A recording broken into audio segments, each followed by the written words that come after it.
Hey, this is your Uncle Joe Benson. Join me this week to get an inside look at The Doors. Engineer-producer Bruce Botnick takes us inside The Doors' recording sessions from their first album to their last. Plus, he reveals the secret of their live success and what it took to truly capture the band in concert. We'll even hear the original version of Gloria. It's The Doors, off the record, and it's only from Westwood One.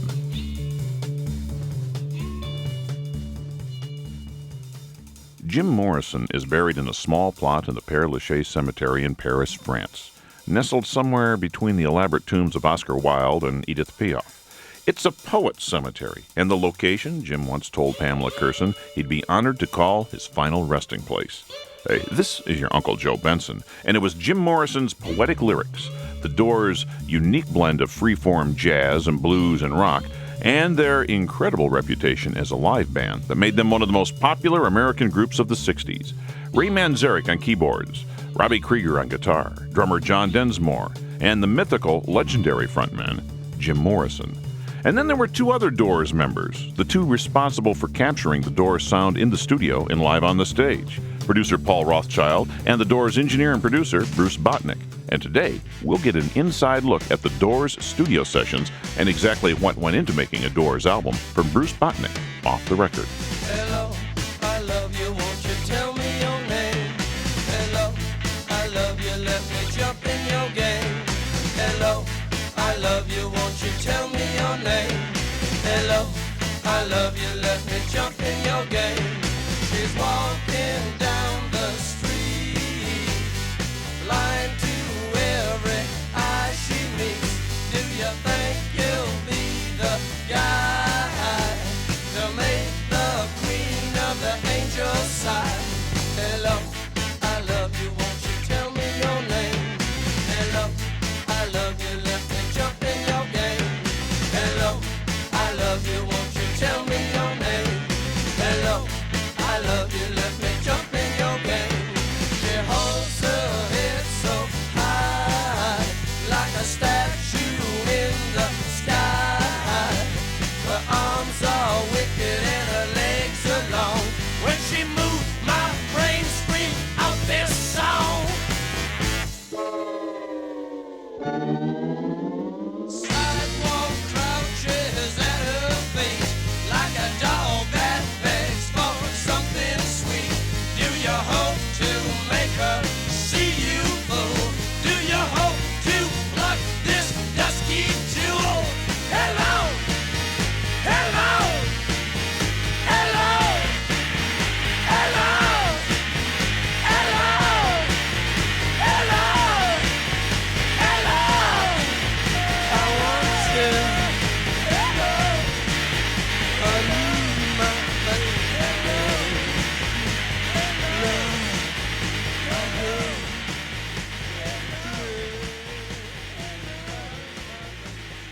Where along the way did you get a call to work with the Doors, a group that had never really been a group before? And did it seem any different to you when you run into them? Okay, we'll have to go in the Wayback Machine here. A friend of Jack Holzman's managed Tim Buckley. And actually, let's go back even further. Yeah, he managed Tim Buckley, but that didn't come to the fore at the time. Jack had signed a group called Love. And Jack asked him, he says, where's a good place to record? And he said, Sunset Sound. There's this kid there that seems to be okay. So we came out, we did Love. And from that point on, after Love came Tim Buckley. Mm-hmm. And then after Tim and that's Buckley... diametrically opposed as well. Yeah, that's a whole nother part. I mean, Tim is folk, whatever, and right. And Arthur Lee is... Yes. And then Jack signed the Doors, and I had worked. Paul Rothchild produced the first Tim Buckley album, so when it came time to do the Doors, they just walked in the studio. I just set up for a session. I didn't know who they were. I wasn't going up. I wasn't much of a club goer. Well, you were working all the time. Yeah. I mean, it's like during the Peace and Love era, we were making the music, so we never went into the Love-ins or anything like that. So we were making the music for the movie. When they first came in, what was your impression the first time they walked in? 4 guys, another band, but I happened to immediately relate to the music. That was it. You know that it would be untrue. You know that I would be a liar if if I was to say to you, girl, we couldn't get much higher. Come on, baby, light my fire. Come on, baby, light my fire. Try to set the night on fire. The time to hesitate is through. No time to wallow in the mire. Try now, we can only lose, and our love become a funeral pyre. Come on, baby, light my fire. Come on, baby, light my fire. Try to set the night on fire. Yeah. The sound of the first album sounds like it was recorded yesterday. When you were doing that, both Ray and Robbie have said that they didn't think about it. It seemed like it'd be taking a while to set sound up. They didn't think about exactly how will this sound a little bit further down the road and whatnot. Well, in those days, we never took the time that a lot of people take today. You just put up the microphone, you knew where it had to go. You heard the sound, you turned the equalizer to what you wanted to hear, add some echo, and that was it. In those days, you had to make decisions because everything was on 3-track, or 4-track in our case, on the first album. And so you didn't have a whole lot of latitude. Were you involved in the re-edit of Light My Fire, in the remixing of that? The way single? it was described, yeah, the single where something was edited. No, Paul did that in New York. He figured out how to cut it down and make it into a radio-friendly record, and then it took off, and we were able to go with the full 6 minutes. And buy the album to, yes. Yeah. When did you catch wind that suddenly this first album by The Doors is starting to do something, where this band is starting to get attention? When radio play became heavy. See, we had an advantage in those days that I have to believe still exists in small towns. We were friends with B. Mitch Reed, who was at KFWB. And B used to come down sessions all the time. I mean, he used to come down when I was doing the Baja Marimba Band or Herb Alpert and the Tijuana Brass or Brazil 66 at the time. He used to come to all those sessions and hang. And so he'd say, hey, if you ever want to hear something on the radio, just give me an acetate and I'll call you and I'll tell you when it's going to be on. So I always used to do that. We'd make a mix of something, I'd cut a ref, drive it up to the station, and he'd say, when we come out of the news at 1 o'clock, it'll be on. I'm not going to announce it. I'll just play it. And we used to do that all the time. And it was great because we could tell what the station was going to do to the music. Oh, what the sound actually What the sound actually was going to sound like. It was great. It was wonderful. So we used to do that a lot with the Doors. We did it all the way through Touch Me. Were you surprised a few years ago when you went to remaster? How good the stuff sounded? How good the stuff sounded? I was impressed that the tapes still sounded good. But actually, no.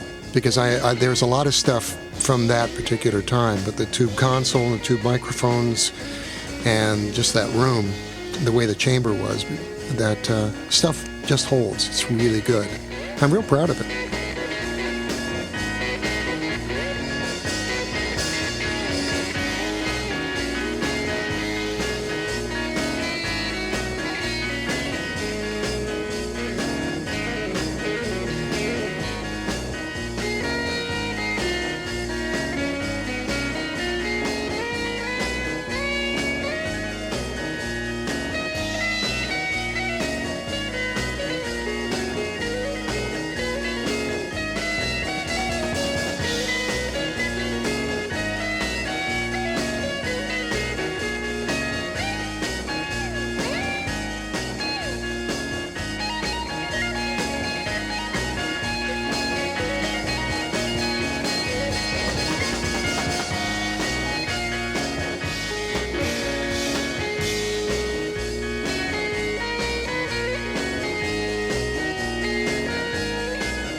is through. No time to wallow in the mire. Try now, we can only lose, and our love become a funeral pyre. Come on, baby, light my fire. Come on, baby, light my fire. Try to set the night on fire. Yeah. You know that it will be untrue. You know that I would be a liar if I was to say to you, girl, we couldn't get much higher. Come on, baby, light my fire. Come on, baby, light my fire. Try to set the night on fire. Try to set the night on fire. Try to set the night on fire. Try to set the night on fire.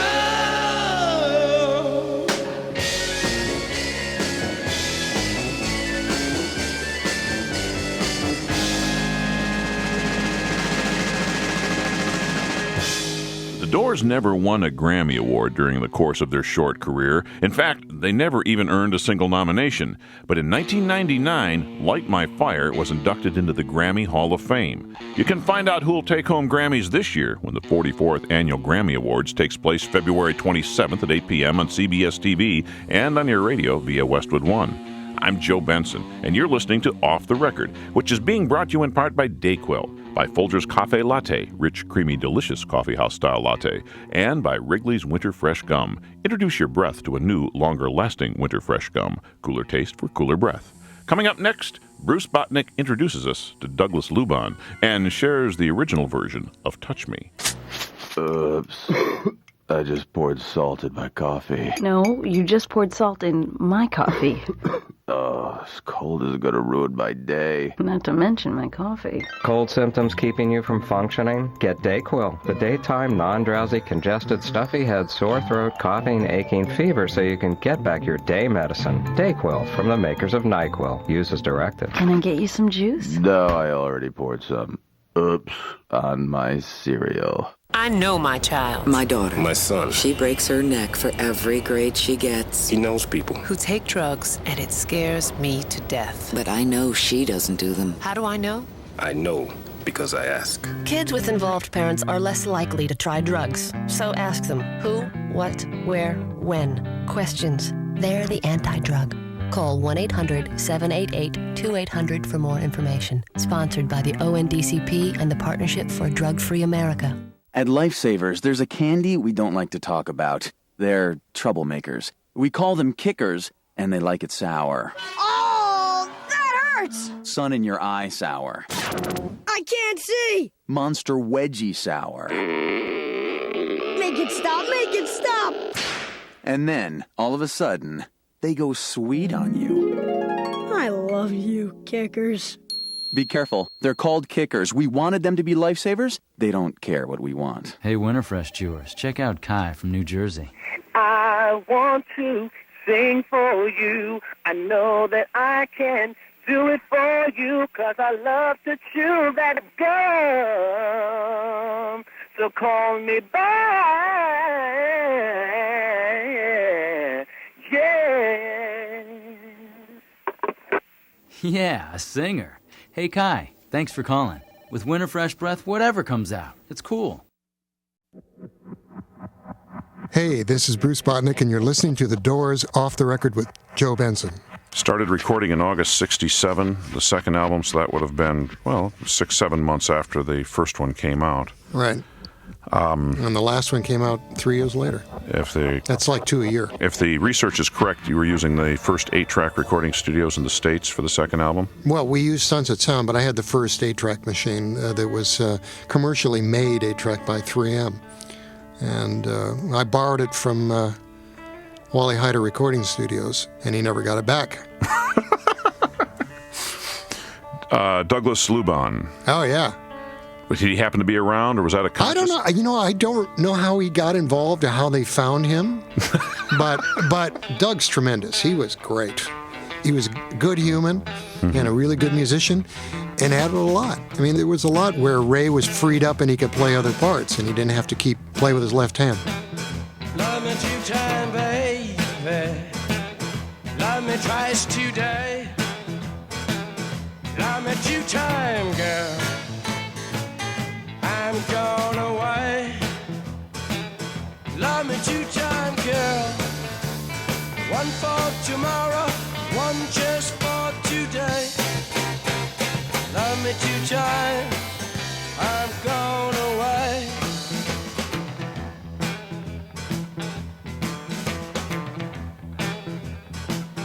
Love me 1 time, do not speak. Love me 1 time, yeah, my knees got weak. Love me 2 times, girl. Lost me all through the week. Love me 2 times, I've gone away.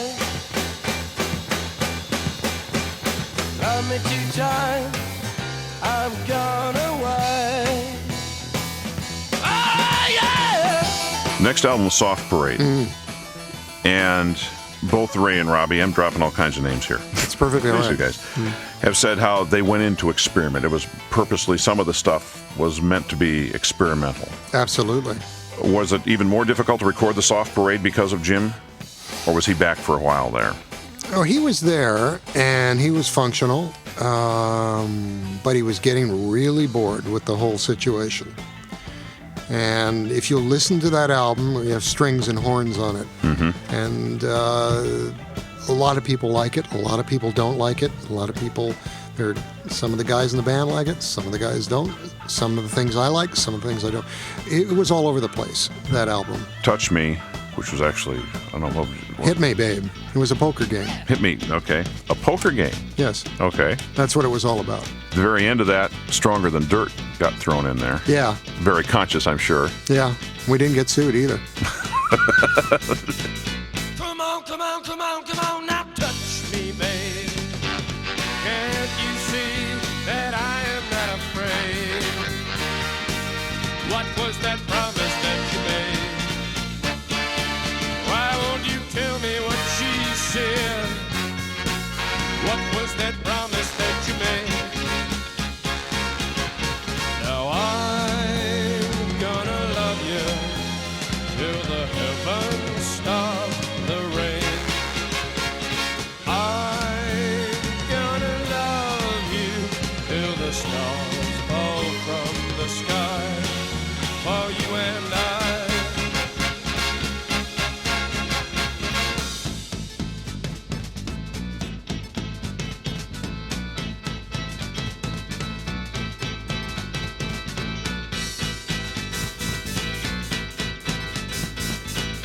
Come on, come on, come on, come on, now touch me, babe.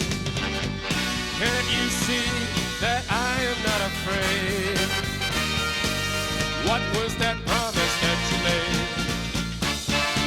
Why won't you tell me what she said? What was that promise that you made? I'm gonna love you till the heavens stop the rain. I'm gonna love you till the stars fall from the sky for you and I. I'm gonna love you till the heavens stop the rain. I'm gonna love you till the stars fall from the sky for you and I. At this point in time, it's the fourth album. A lot of stuff was being written in the studio. By this time it was. Yeah, because they hadn't been able to play any of the new material on the road. They hadn't been able to really get the kinks out of it. And by that time, things were starting to have to be done in the studio, and they took a long time. We went from recording in a week an album to maybe 2.5 weeks to 4 months. There were a lot of problems. Jim had been busted, and I remember Rolling Stone had a cover, and he was on the cover. And it was one of his Adonis photos, but cropped, and it said "Wanted" across the top. And Jim took it, and we put it up in between the two loudspeakers up in the soffit, so everybody could see it. He was very proud of it. And then he looked at it and he said, "No, that's wrong. I got to take it down." So he took it down, went in the other room, brought it back and put it up. He put a beard on it because he had a beard. And the picture didn't have a beard. So.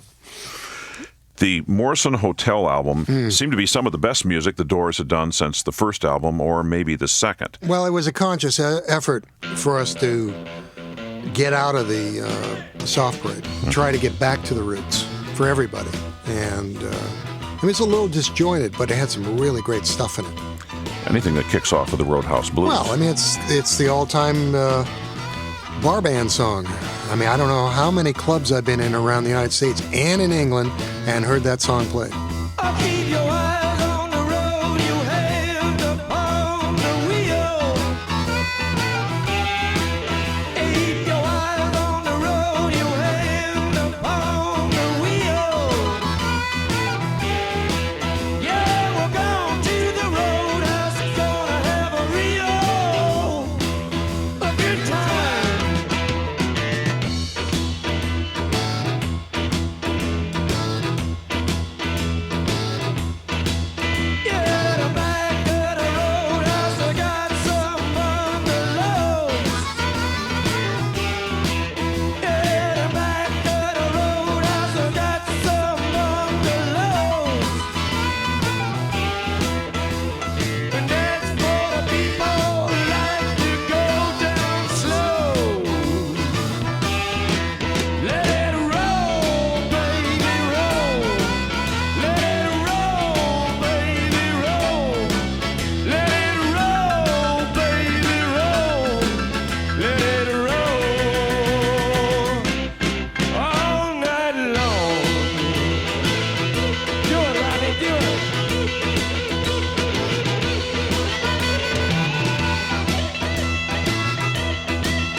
Give up your vows.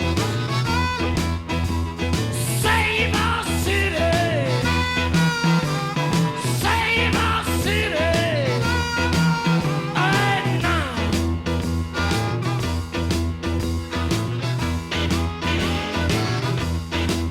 And I woke up this morning, I got myself a beer. And I woke up this morning and I got myself a beer. The future's uncertain and the end is always near. Let it roll, baby, roll. Let it roll, baby, roll. Let it roll, baby, roll. Let it roll all night long.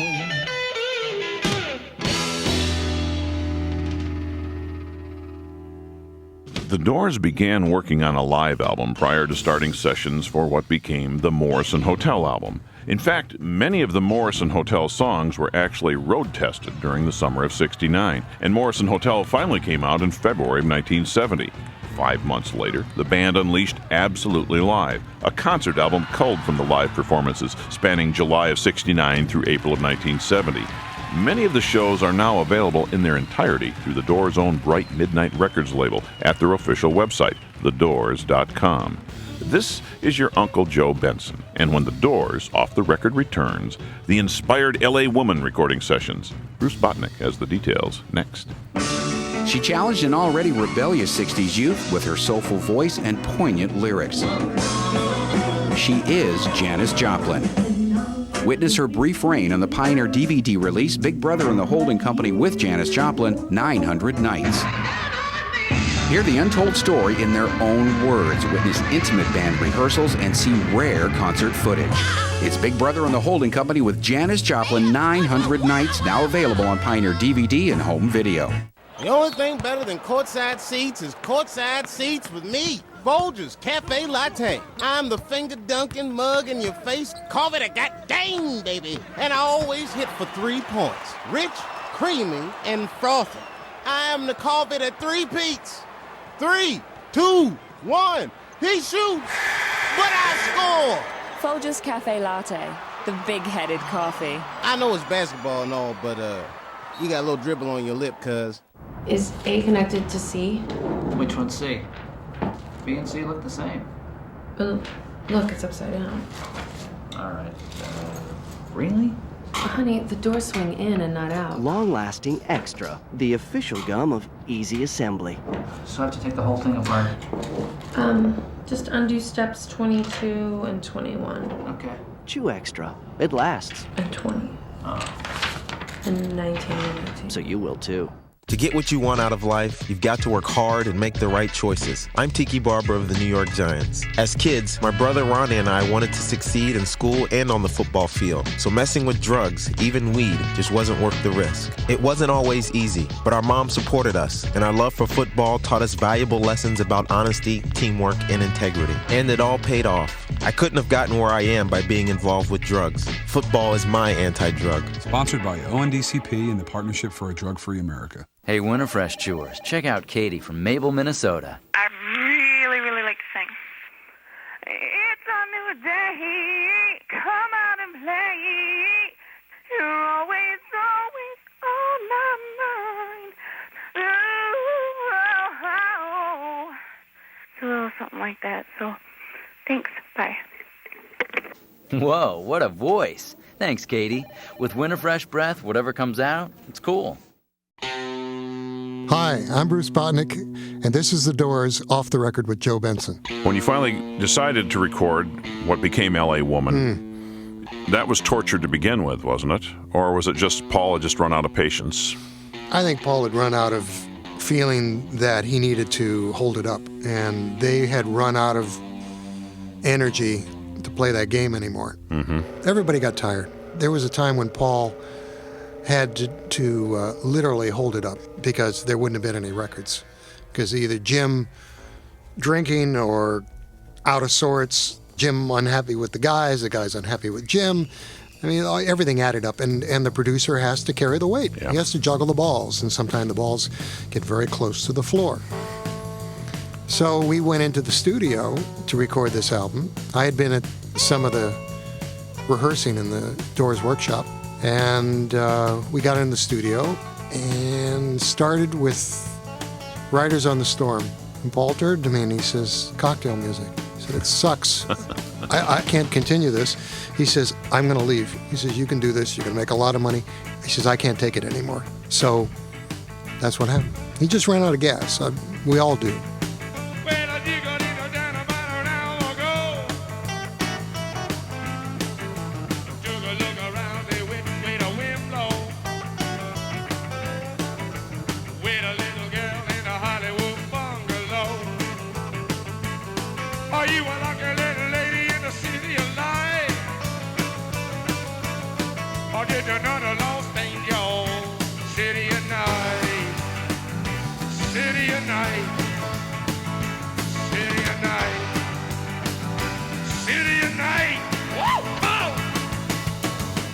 It was surprising to me at first to hear L.A. Woman was recorded in a rehearsal space. Set up the decks, record, and Jim did a lot of the vocals in the using the John in the bathroom. Right next door that you could reach out and touch him. But this probably wasn't near the stretch then. He had his pants up the whole time, though.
Hills are filled with fire.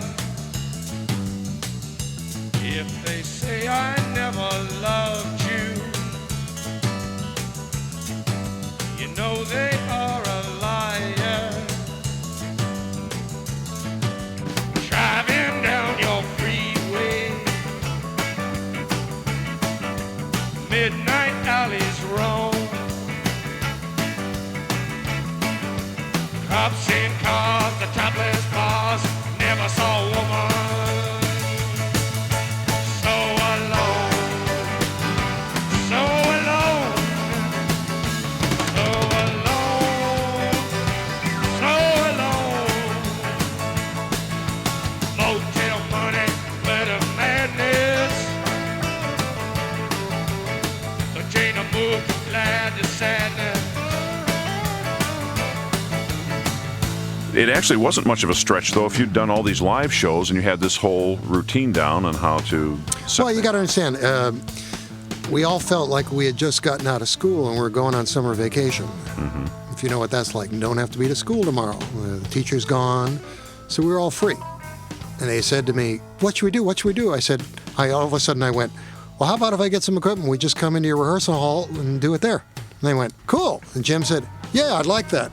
As a consequence, Jim was there early every day, never drunk, had a great time. We all did. We got some great performances. And there, we really did succeeding in getting back down to ground zero as far as the beginning, getting back to the beginning, the feel of the four guys playing. But of course, I brought in a bass player and a guitar player. Jerry Sheff from Elvis, who they were who was a friend of mine that I had met through David Anderley, and Mark Benno, who I had been recording his album, and David Anderley was the producer. L.A. Woman was the first track you recorded. Where did Lover Madly come in? That's probably aged far better than anybody would have guessed. Well, I don't know where it came in, but it was one of Robbie's songs, and the minute we do it, we knew we had a hit. I mean, I don't want to quantify it and say hit, but we knew we had something. We had a song, we had a leader for the album. Don't you love her madly? Don't you need her badly? Don't you love her ways? Tell me what you say. Don't you love her madly? Wanna be her daddy? Don't you love her face? Don't you love her as she's walking out the door? Like she did 1,000 times before. Don't you love her ways? Tell me what you say.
Riders in the Storm is the one where Jim is whispering part of the lyrics. Right. Where did that come from?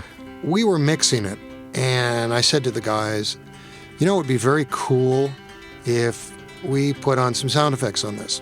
Rain and storm. I mean, usually, like in movies, you're not supposed to telegraph things. You're not supposed to be literal, even in music videos. If a song, the story is, I'm going out to the house and I'm going to go get myself a hamburger and come back with beer with my boys, you know, you don't show that happening. You know, you don't be so literal. Well, anyway, I was literal, putting in the storm, but actually had nothing to do with what was happening, because the Riders on the Storm means a whole different thing. Yeah. Then we did that, and all of a sudden, I thought to myself, God, it sounds like a ghost story. We need a ghost in there whispering. And we talked over the guys and got Jim to whisper it. And it's really funny, when I mixed L.A. Woman about 1.5 years ago for a surround album, new surround album, DVD audio, I got into their tracks. And I just played his track alone of the whispering. And it's really wild to listen to it. It's very, very strange. I mean, that's how going back and getting into these old recordings, I get a chance to sort of hear where we were coming from. Because when it's all together, you can't really tell. Riders on the storm. Riders on the storm. Into this house we're born. Into this world we're thrown. Like a dog without a bone. Actor out alone, riders on the storm. There's a killer on the road. His brain is squirming like a toad. Take a long holiday. Let your children play. If you give this man a ride, sweet family will die. Killer on the road, yeah.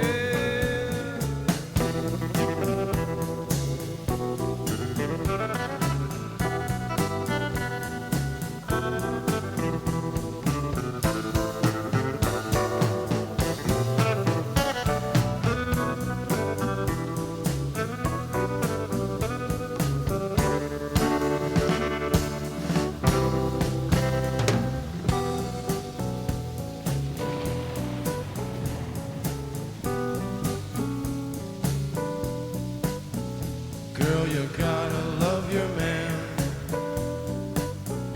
Girl, you gotta love your man. Take him by the hand. Make him understand. The world on you depends. Our life will never end. Gotta love your man. L.A. Woman sold millions of copies after its release in April of 1971. It broke the top 10 in the American album charts and was quickly hailed as one of the Doors' finest albums. This is your Uncle Joe Benson, and coming up off the record, Bruce Botnick shares the glorious story and one of his last interactions with Jim Morrison. At Lifesavers, there's a candy we don't like to talk about. They're troublemakers. We call them kickers, and they like it sour. Oh, that hurts! Sun in your eye sour. I can't see! Monster wedgie sour. Make it stop, make it stop! And then, all of a sudden, they go sweet on you. I love you, kickers. Be careful. They're called kickers. We wanted them to be lifesavers. They don't care what we want. Filmplex, 9 screens. Lebanon, 95 miles. That's us. Chippewa Stables. English writing is our specialty. Long-lasting extra. The official gum of rambling. Frank's Fish and Tackle. Chew extra. It lasts. Frank's Fish and Tackle. Aye. There's 2, honey. So you will too. Hello, Office Supply Department. Hi, do you carry desks? What this called? I can barely lift my head. Never mind carry a desk. Cold symptoms keeping you from functioning? Get Dayquil, the daytime non-drowsy, congested, stuffy head, sore throat, coughing, aching, fever, so you can get back your day medicine. Dayquil, from the makers of NyQuil. Use as directed. Office supply department. What time you close? If I had my way. 10 a.m. Hey, Winterfresh chewers, check out Ron from New Orleans. What? Who that is, everybody talking about? What? Who that is, got that Winterfresh mind? What? Who that is, them ladies love 'em forever. What? Fellas, you better do it forever. Who that is, everybody talking about? Who that is, got that Winterfresh mouth? Look, holla at me. Who dat is? That's Ron. Thanks, man. With Winterfresh breath, whatever comes out, it's cool. Hey, this is Bruce Botnick, and you're listening to The Doors, Off the Record with your Uncle Joe Benson. Came to the end of the LA Woman sessions. You're doing the mix. Did you get the feeling then that maybe Jim was going to check out? Well, he was going to go away and find himself. We know that. Because he had gotten off with the law. Everything was fine. This album was the last one under contract for Elektra. That they would have had to come back and pick up the option and spend a lot of money.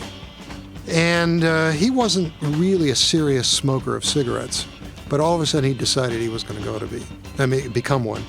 So during LA Woman, he went out and bought 2 packs of pretty much every brand of cigarettes there were.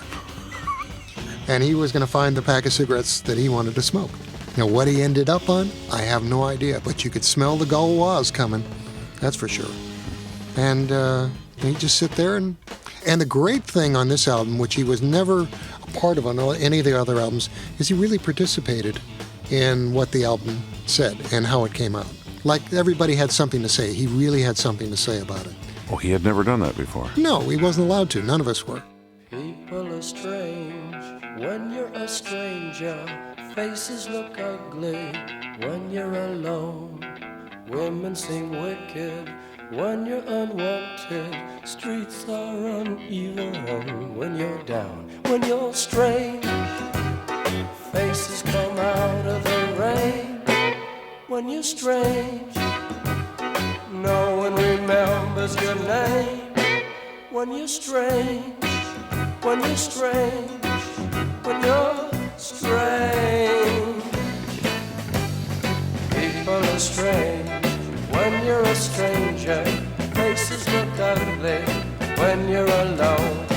Women seem wicked when you're unwanted. Streets are uneven when you're down.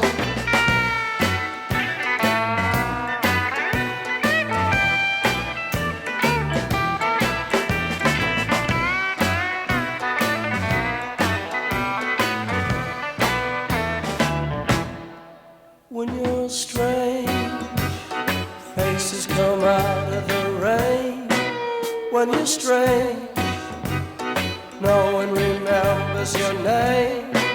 When you're strange, when you're strange, when you're strange. Alright, yeah.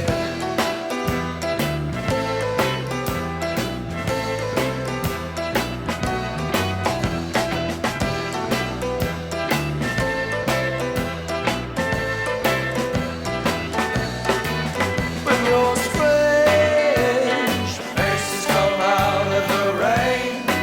When you're strange, no one remembers your name. When you're strange, when you're strange, when you're strange. Is there a Gloria story? Sure there is. And that one was recorded from the Aquarius Theater. That's right. It came from the next day rehearsal. The next day rehearsal or the next day you were recording? No, next day rehearsal after the concert at the Aquarius Theater, backstage. We came in, remember I mentioned, to record some things, to maybe cut in? Yeah. Well, that was one of them. That's when, if we have an album that's coming out, it's called Backstage and Dangerous, which is that entire 2 hours of carrying on. And you hear them talking back to Paul and both ways, and where we did Gloria. Now, Gloria, in Alive She Cried, got sanitized. It did? Oh, my goodness. And got re-overdubbed heavily to make an album cut, and it came out on that album. Then, when we did the box set Live in New York, we resurrected it again. And this time, we put the profanity in it. And it became one of the cuts of Live in New York, but it really wasn't Live in New York. Sorry, fans, we didn't mean to cheat you, but it's what happened. And then, on Backstage and Dangerous, it came out in its true, unadulterated version. No overdubs, straight, funky, and dirty. Tell about my baby. No, she come around here. Wet her head to the ground. Come round here. Just about midnight. Make me feel so good. Make me feel alright. Come round here. Just about midnight. Make me feel so good. Make me feel alright. Come round my street. She comes to my house. Knock on my door. Climbing up my stairs. 1, 2,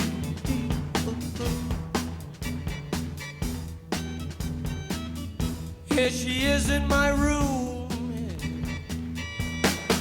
Oh, won't you come inside? Tell me your name.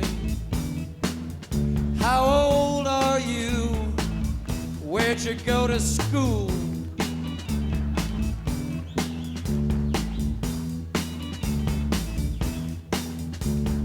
Closer,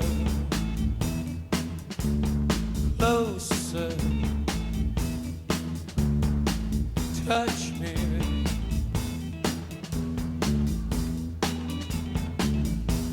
Well, now that we know each other a little bit better,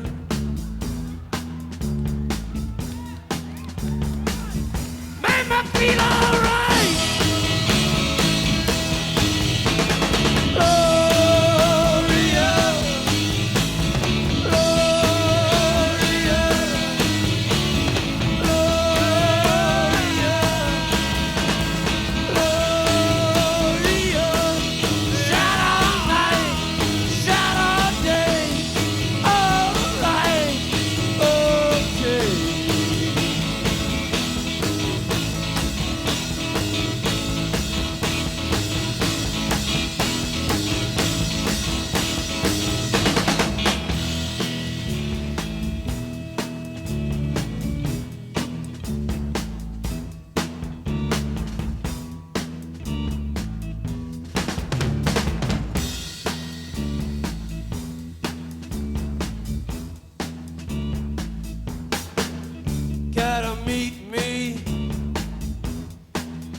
Crossroad,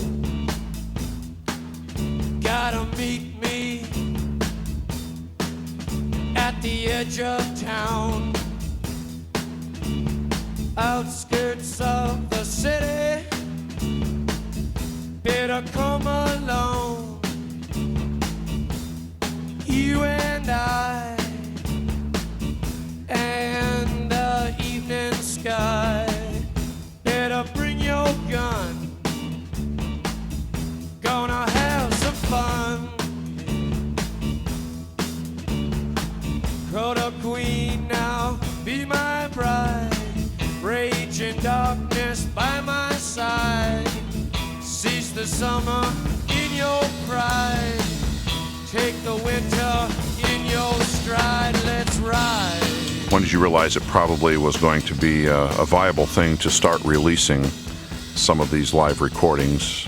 Well, it's Bright Midnight is the Doors label. And I don't know what we're calling the series, honestly, because it's just all the live recordings.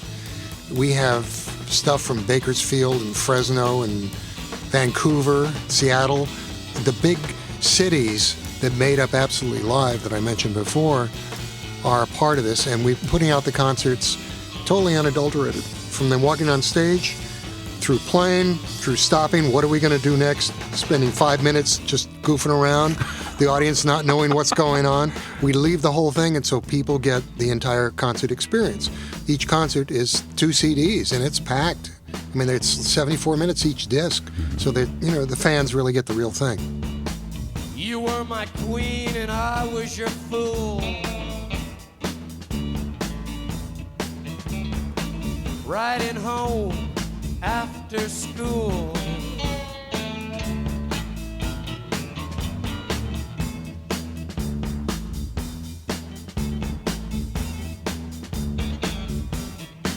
Took me home. Nobody there. Your father's at work and your mother's out shopping around. Took me into your house, back in your room, showed me your thing, all right. Oh no.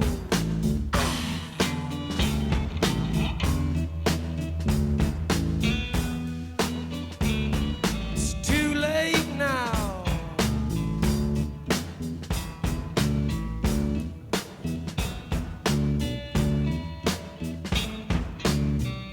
So hard.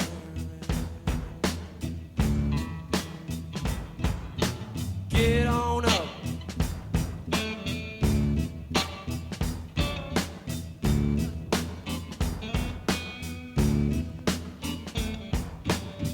Can't go back.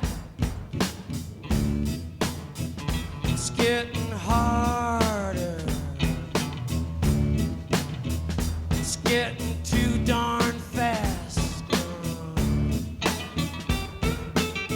The original live version of Gloria from the Doors' 2-night stand at the Aquarius Theater in Hollywood in July of 1969. You can get both nights' performances in their entirety, along with the just-released live sampler album, The Doors Live in America, through the band's Bright Midnight Records label at thedoors.com. The Doors, Off the Record, is a presentation of Westwood One and was written and produced by Stacey Parra, quoting liberally from the Uncle Joe's Record Guide, Americans, Volume 1. Production and engineering by Ron Harris. Executive producer Norm Pattis. Special thanks to Bruce Botnick for taking the time to chat. Off the Record was brought to you in part by Dayquil, by Folgers Cafe Latte, rich, creamy, delicious coffeehouse-style latte, and by Wrigley's Extra Gum. It lasts so you will too. I'm Joe Benson. Email me at unclejoe@unclejoe.com, and I'll see you next week for Fleetwood Mac Off the Record.